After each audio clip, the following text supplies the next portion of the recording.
please the other person because there are no like formal rules anymore, the way they kind of were in the past, sort of expectations and so on.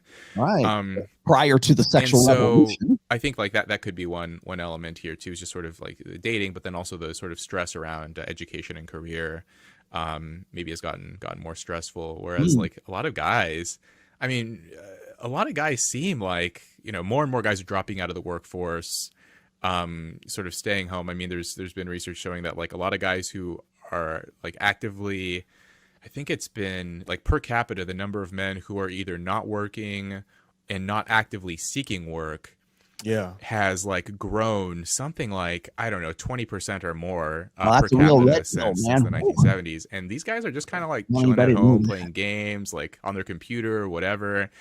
And if you ask these guys, are you happy? Surprisingly, a large number of them say, yeah, like this isn't so bad, you know, like letting your parents pay the rent and like living in their garage or basement or whatever, and just like, you know, playing around.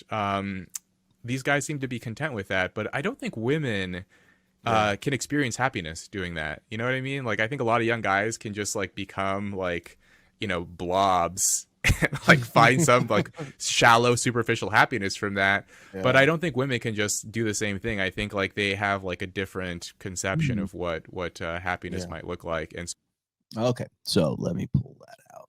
Yeah, well, you guys are a bunch of blobs. You guys watching this show, you're probably a blob. No, and I think that this is getting thrown around a little too liberally these days. Me being on top of my TradCon conservative TV talk shows these days, this is real hot topic with guys like Andrew Klavan or whoever, you know, Ben Shapiro or Glenn Beck. I don't know. You know, all these guys are losers. These are the washouts, and they're living at home playing World of Warcraft and or whatever, you know, Call of Duty. Pacific Theater is a badass. Anyways, so, you know, all you guys are doing is just sitting around, ordering Uber Eats, jerking off to porn, going down to the local dispensary, getting weed, smoking weed, and living in your, like a hikikomori, living in your mom's basement. That's you. Is that you? What's the, like, I love how we so freely throw that around and we go, well, you know, these guys are just, nobody taught these guys. They have this very lazy generation. Yeah, maybe, but we don't want to talk about why they're the way they are. We don't want to say that. And he's absolutely 100% correct about women. They can't be happy. We know that they can't be happy. I'll get some data to show you why they're not happy too. But they're not happy because men are like, screw it, I'm out. Why am I going to bother with you? I mean, it's that dropout. Okay, and I'm not talking about Lost Boys per se. I'm just talking about guys who are just like, the juice ain't worth the squeeze, right? This is the black pill portion of today's show. Okay. Yeah, of course they are. There is definite, when you look and Rob, you know better. God damn it. You've done the studies. I've read your tweets. I know you've done this before. In fact, I might even have this. You know why? You know why he knows that women aren't unhappy? Because, well, maybe this is Steve. Studies online, he knows that. I've heard him quote this before. It's Steve Stewart Williams, but studies online dating show that most men find most women at least somewhat attractive. In contrast, women find 80% of men as below average in attractiveness. Men liked more than 60% of female profiles, while women liked only 4.5% of female profiles. Okay, Rob, you know this.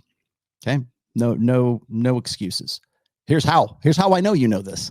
Research has found that most men find most women at least somewhat sexually attractive, whereas most women do not find most men sexually attractive. Now, he's quoting this and highlighting this from David Buss's book, which is called Men Behaving Badly. And there's a reason why it's titled that, because David Buss is one of these masculine apologists. So I'll get to that when I do that episode. But this is from his book. Research has also found that most men find most women at least somewhat sexually attractive, whereas most women do not find most men sexually attractive.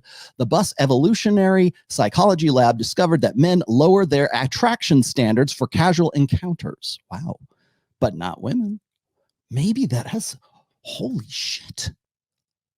Maybe that has something to do with the fact that women are unhappy. because their men aren't just they're not, they don't look like the hot guy in the foam cannon party. They don't look like the guy in the what is it, the fireman calendar. Casual encounters. Empirically, They were willing to have sex with partners who meet their minimal thresholds on traits they themselves rank as desirable, such as intelligence and kindness. Thanks, Dave. In contrast, women typically maintain high standards with whom they choose, whether for casual or pair bonded sexual encounters. Wow, yeah, we know that. I've got more. You want some more studies? Because I got them right here. But Rob, you know better. You and Dave, you're simpatico, man. You love each other. You're good. And I love him too. And I love you too. And I love Steve. Okay, we're all one big happy evolutionary family. Okay, you know better. Don't pander to Jordan Peterson. Stop pandering to Hafiz. Okay, you know damn well what's going on. Let's stick to nuts and bolts. Okay, guys. All right, now, why is that? Because men and women are different, and that's a really tough old order way of thinking that is kind of kicking and screaming. It will be dragged into the 21st century. Men and women are different. We are not blank slates. Gender is not a social convention. Gender is a biological fact. Okay. Quoting Hotep Jesus, there are only two genders. Well, how do we know that? Well, of course, we do know that this is accurate right here, met online. So we already know that part is, that's how people are getting together these days. Okay. So when we say, well, why aren't women happy, or why can't they? Well, maybe because this is a fact. And the fact that women can't find the guy. They have higher standards. They only return what, 4.5? Is that what it was? I mean, hold on. They go back to that stat again. That was awesome. Where is that? Women liked only 4.5% of male profiles.